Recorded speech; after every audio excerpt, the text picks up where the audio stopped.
आज की वीडियो में मैं एक्सप्लेन करने वाला हूँ एक अमेरिकन इरोटिक मूवी को जिसका नाम है नॉक नॉक। इस मूवी को साल 2015 में रिलीज किया गया था। इस मूवी की कहानी में हम देखेंगे दो अनजान लड़कियां एक शादीशुदा मर्द के साथ जबरदस्ती करने की कोशिश करती हैं। उस अकेले मर्द के साथ ये दोनों किस तरह जबरदस्ती करती हैं, यही हम इस मूवी में देखेंगे।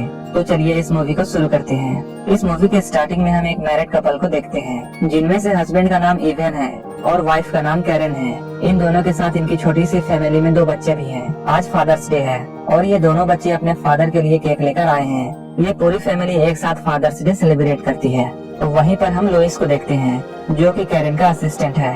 कैरन एक आर्ट गैलरी के लिए काम कर रही होती है और कुछ ही दिनों में उसे इस आर्ट को आर्ट गैलरी में पेश करना है।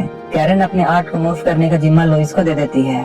इसके बाद पूरी फैमिली बीच ट्रिप में जाने का प्लान करती है, लेकिन अचानक इवेन को उसके ऑफिस से बहुत सारा काम आ जाता है। साथ ही इवेन को शोल्डर इंजरीज भी है जिसके वजह से वो इस बीच ट्रिप में नहीं जा पाता है। तो वहीं हम देखते हैं कैरन अपने बच्चों को लेकर इस ट्रिप के लिए निकल जाती है। वहीं इवेन अपने पेट के साथ घर में ही रह जाता है। वो एक आर्किटेक्ट है और वो अपने काम को बैठकर पूरा कर रहा होता है। काम करते करते उसे काफी रात हो जाती है और बाहर बारिश भी होने लगती है। जब रात में इवेन काम कर रहा होता है तभी उसके दरवाजे का बेल बजता है। जब इवेन दरवाजा खोलता है तब वो देखता है बाहर दो लड़कियां खड़ी हैं जो बारिश में पूरी तरह से भीग चुकी हैं। इन लड़कियों में से एक का नाम बेल और दूसरी का नाम जेनेसिस है। वो दोनों इवेन को बताती हैं हम लोग पार्टी में जा रहे थे, लेकिन फिर अचानक हम लोग रास्ता भटक गए। बारिश के कारण हमारे फोन भी बंद हो चुके हैं। इसके बाद इवेन उन दोनों लड़कियों को घर में आने का परमिशन दे देता है। इन दोनों में से एक को वो अपना आईपैड भी दे देता है ताकि वो अपने पार्टी वाले एड्रेस को पता कर पाए। लेकिन ये लोग देखते हैं पार्टी वाला एड्रेस यहाँ से बहुत दूर होता है, इसलिए इवेन इन दोनों के लिए एक कैब बुक करता है। वो कैब 45 मिनट में यहाँ पहुँचने वाली होती है। इसके बाद वो दोनों लड़कियाँ इवेन का बाथरूम यूज करके फ्रेश होती हैं। वो दोनों बारिश में बिल्कुल भीग चुकी थी। इवेन इन दोनों के लिए कॉफी बनाता है। ये दोनों फ्रेश होकर इवेन के पास बैठती हैं और ये तीनों आपस में बातें करते हैं। धीरे धीरे ये दोनों इवेन के पास आने लगते हैं। वो दोनों पहले इवेन को सेड्यूस करने की कोशिश करती हैं, लेकिन इवेन को ये सब अच्छा नहीं लगता है और इसलिए वो वहाँ से उठकर दूर जाकर बैठ जाता है। वो इसके बाद अपना फोन देखता है। वो देखता है अभी भी कैब को यहाँ आने में 20 मिनट लगेंगे। इसके बाद इवेन उन दोनों से बातें करता है। वो दोनों लड़कियां इवेन को बताती हैं वो दोनों एयर होस्टेस हैं और उन दोनों को ट्रैवल करना पसंद है। वो दोनों इवेन से उसकी वाइफ के बारे में पूछती हैं। इवेन उन दोनों को कैरन का बनाया हुआ आर्ट भी दिखाता है। बातों ही बातों में वो दोनों इवेन के बहुत करीब आ जाती हैं, लेकिन इवेन बार बार उन दोनों को इग्नोर करने की कोशिश करता है। वो बार बार अपना मोबाइल चेक करता रहता है। वो देखता है अभी भी कैब को यहाँ आने में 5 मिनट लगेंगे। वहीं पर हम देखते हैं कैब के आने से पहले ही ये दोनों लड़कियां बाथरूम में चली जाती हैं। उसी वक्त कैब भी वहां आ जाती है। इवेन उन दोनों के कपड़े और सामान लेकर बाथरूम के पास आता है। वो उन लोगों से कहता है बाहर कैब आ चुकी है, तुम दोनों जल्दी करो और बाथरूम से बाहर आ जाओ। लेकिन वो दोनों अंदर से कोई भी रिस्पॉन्स नहीं देती हैं। इसके बाद इवेन अंदर जाता है। जब वो अंदर जाकर देखता है ये दोनों लड़कियां न्यूड होकर नहा रही थी। उसी वक्त ये दोनों लड़कियां इवेन को पकड़ लेती हैं और उसे सेड्यूस करने की कोशिश करती हैं। इवेन उन दोनों को इग्नोर करने की पूरी कोशिश करता है, लेकिन कुछ समय बाद वो हार जाता है और वो भी इस मोमेंट को एंजॉय करने लगता है। इसके बाद ये तीनों एक साथ इंटीमेट होते हैं। वहीं दूसरी ओर हम देखते हैं इनके घर के बाहर कैब इन लोगों का बहुत देर से वेट करता है, लेकिन कुछ समय बाद कैब वहाँ से चला जाता है। अगली सुबह जब इवेन सोकर उठता है तब वो देखता है वो लड़कियां यहाँ पर नहीं हैं। ये देखकर उसे ऐसा लगता है जैसे वो लड़कियां यहाँ से जा चुकी हैं। जब वो अपने किचन की तरफ जाता है तब वो देखता है उन दोनों लड़कियों ने किचन का बहुत बुरा हाल कर दिया है। ये सब देखकर इवेन को उन दोनों पर बहुत गुस्सा आता है। उसी वक्त उसे कैरन का वीडियो कॉल आता है। उसके घर पर 2 लड़कियां थी, इसलिए वो अपनी वाइफ का कॉल बाहर जाकर रिसीव करता है। इधर बाहर आकर इवेन अपने वाइफ से बात कर रहा होता है। वहीं दूसरी ओर अंदर जेनेसिस और बेल अजीब तरह की आवाजें निकाल रही होती हैं। ये सब देखकर इवेन को बहुत गुस्सा आता है और वो जल्दी से कॉल को कट कर देता है। वो बहुत गुस्से में अंदर आता है और उन दोनों को अपने घर से निकल जाने के लिए कहता है। वहीं थोड़ी देर बाद इवेन देखता है ये दोनों कैरन के बनाए हुए आर्ट को खराब कर रहे हैं। ये सब देखकर उसका दिमाग खराब हो जाता है और वो बहुत ज्यादा गुस्से में आ जाता है। ये सब देखकर इवेन उन दोनों से कहता है तुम लोग मेरे घर से चले जाओ, नहीं तो मैं पुलिस को कॉल कर दूंगा। ये सुनकर वो दोनों हंसने लगती है और वो दोनों इवेन से कहती है अगर तुम्हें पुलिस को कॉल करना है तो कर दो।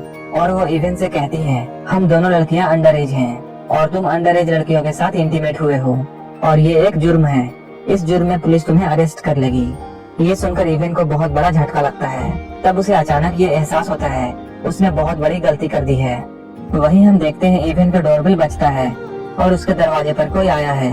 जब इवन दरवाजा खोलता है तब वो देखता है वहाँ कैरेन की दोस्त आई है। वो यहाँ इवन से मिलने आई थी और ये देखने आई थी कहीं इवन को कोई हेल्प तो नहीं चाहिए। कैरेन की दोस्त को यहाँ अचानक देखकर वो काफी ज्यादा डर जाता है, क्योंकि अगर कैरेन की दोस्त ने उन दोनों लड़कियों को यहाँ पर देख लिया तो वो कैरेन को ये सब बता देगी। उसी वक्त हम देखते हैं जेनेसिस इन लोगों के बीच में आ जाती है और वो अचानक वहाँ आकर इवन के साथ चिपकने लगती है। कैरेन की दोस्त जब ये सब देखती है तब वो सोचती है इवन का किसी और के साथ अफेयर चल रहा है। इसके बाद वो बहुत गुस्से में आ जाती है और वहाँ से चली जाती है। वहीं हम देखते हैं इवन उन दोनों से बहुत ज्यादा परेशान हो चुका था। इवन गुस्से में आता है और वो पुलिस को कॉल करने लगता है। उन दोनों लड़कियों को ऐसा लगता है जैसे इवन सच में इस बार पुलिस को कॉल कर देगा और इसलिए वो दोनों घर से जाने के लिए राजी हो जाते हैं। इसके बाद इवन जेनेसिस और बेल को अपनी गाड़ी में बैठाता है और वो उन दोनों को एक घर के सामने ले जाकर छोड़ देता है। इसके बाद वो वापस अपने घर आता है। उन दोनों ने इवन के घर का बुरा हाल कर दिया था, इसलिए वो सबसे पहले अपने घर को ठीक करता है। इसके बाद वो अपने काम में फिर से लग जाता है। वहीं पर अचानक उसे किसी चीज की गिरने की आवाज सुनाई देती है। वो देखता है एक फोटो फ्रेम नीचे गिर गई है। वो उस फोटो फ्रेम को उठाने के लिए नीचे झुकता है, लेकिन तभी अचानक पीछे से जेनेसिस उस पर हमला कर देती है और उसके सर में मार के उसे बेहोश कर देती है। जब इवान की आंख खुलती है तब वो अपने आप को बेड में बंधा हुआ पाता है। वो इन दोनों से चिल्लाकर रस्सी खोलने के लिए कहता है, लेकिन जेनेसिस उसकी नहीं सुनती है। वहीं थोड़ी देर बाद हम बेल को देखते हैं जो कि इवन की बेटी की यूनिफॉर्म को पहनी हुई है। इसके बाद ये दोनों मिलकर इवन के कपड़े उतारने लगते हैं। इवन चिल्लाकर इन दोनों को बहुत रोकता है। तभी वो दोनों इवान से कहती हैं अगर वो चिल्लाया तो वो उसकी वाइफ को वीडियो कॉल कर देगी। ये सुनकर इवान के पास अब कोई भी ऑप्शन नहीं होता है। इसके बाद इवान उन दोनों की बातों पर राजी हो जाता है। इसके बाद बेल इवान के साथ इंटीमेट होती है।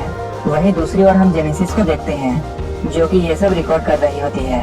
जब जेनेसिस किसी काम से उस रूम से बाहर जाती है तभी इवान अपनी पूरी ताकत लगाकर बेल को नीचे ढकेल देता है और वो अपनी रस्सियां खोल देता है।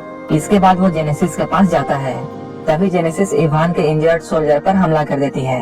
वो दर्द से चिल्लाता है और वहीं पर बेहोश हो जाता है। जब उसे होश आता है तब वो अपने आप को एक चेयर से बंधा हुआ पाता है। इसके बाद बेल और जेनेसिस उसके साथ एक गेम खेलते हैं। वहीं पर लुइस कैरन के आर्ट को लेने के लिए यहाँ आता है। ये दोनों लड़कियाँ इवान को एक रूम में छुपा देते हैं। जेनेसिस दरवाजा खोलती है और लुइस इन दोनों के सामने आता है।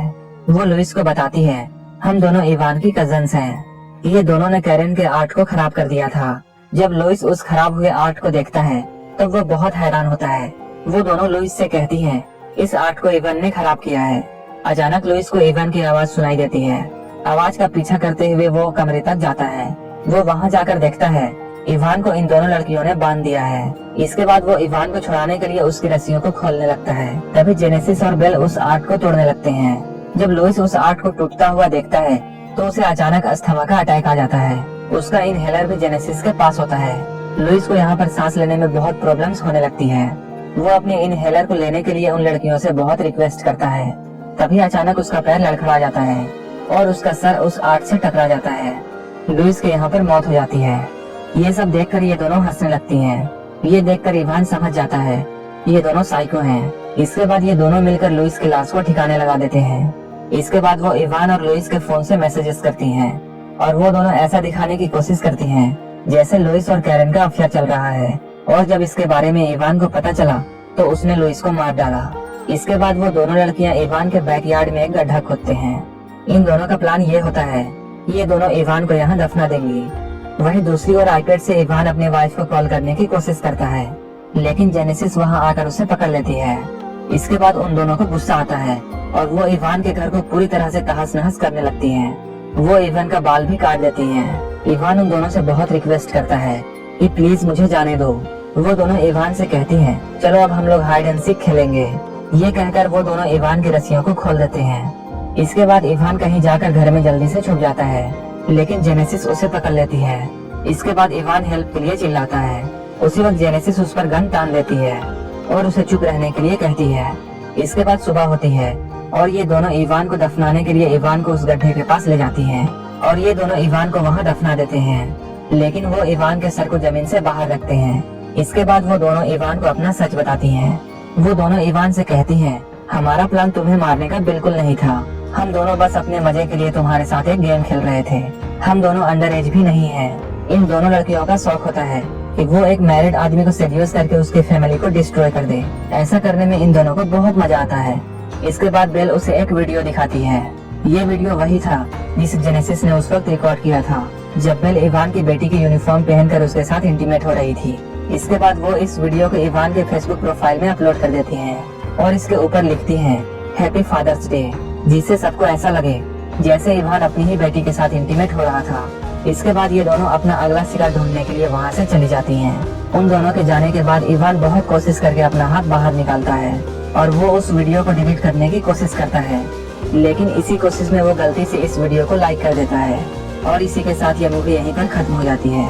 अगर आपको ये मूवी अच्छी लगी हो तो एक लाइक जरूर कर देना और इसी तरह की मूवीज के लिए मेरे चैनल को जरूर सब्सक्राइब कर लेना ताकि आप हमारी कोई वीडियो मिस ना करें।